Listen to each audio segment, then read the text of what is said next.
कहानी के तत्व। कहानी के मूलतः 6 तत्व हैं। ये है विषय वस्तु अथवा कथानक, चरित्र, संवाद, भाषा शैली, वातावरण और उद्देश्य। कथानक, विषय वस्तु।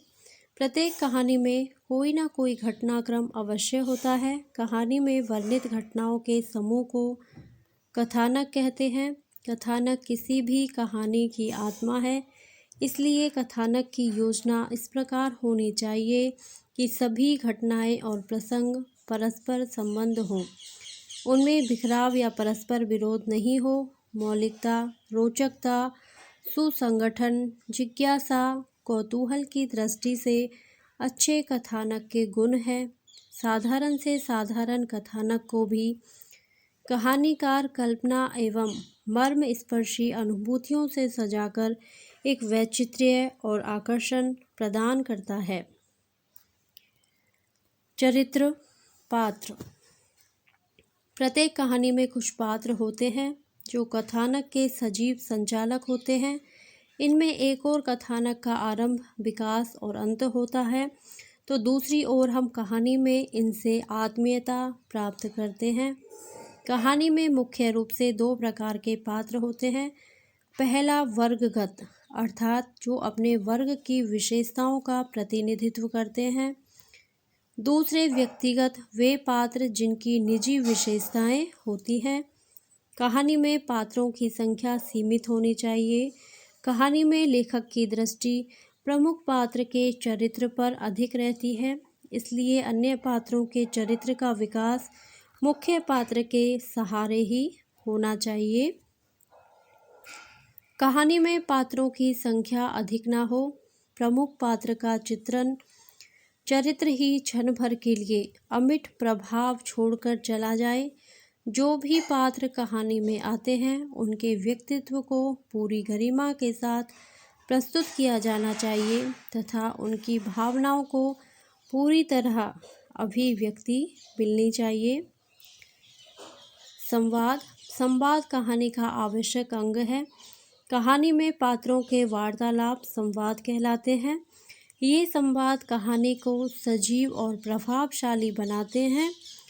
कहानी में संवाद कथानक को गति प्रदान करते हैं, पात्रों का चरित्र चित्रण करते हैं, कहानी को स्वाभाविकता प्रदान करते हैं, उसका उद्देश्य स्पष्ट करते हैं।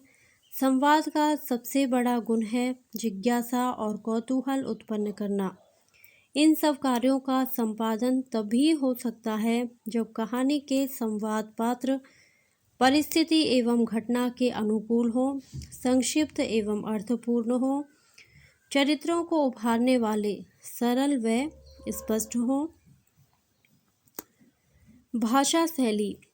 कहानी की भाषा ऐसी होनी चाहिए कि उसमें मूल संवेदना को व्यक्त करने की पूरी क्षमता हो। कहानीकार का दायित्व और उसकी रचना शक्ति का सच्चा परिचय उसकी भाषा से ही मिलता है। भाषा की दृष्टि से सफल कहानी वही मानी जाती है जिसकी भाषा सरल, स्पष्ट, प्रभावमयी और विषय एवं पात्र अनुकूल हो। वह ओज, माधुर्य गुणों से युक्त हो।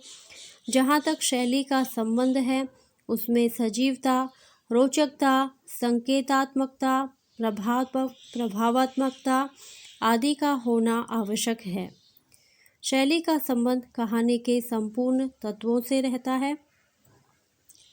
कहानीकार इन शैलियों में कहानी लिख सकता है, जैसे वर्णन प्रधान शैली, आत्मकथात्मक शैली, पात्रात्मक शैली, डायरी शैली, नाटकीय शैली और भावनात्मक शैली आदि।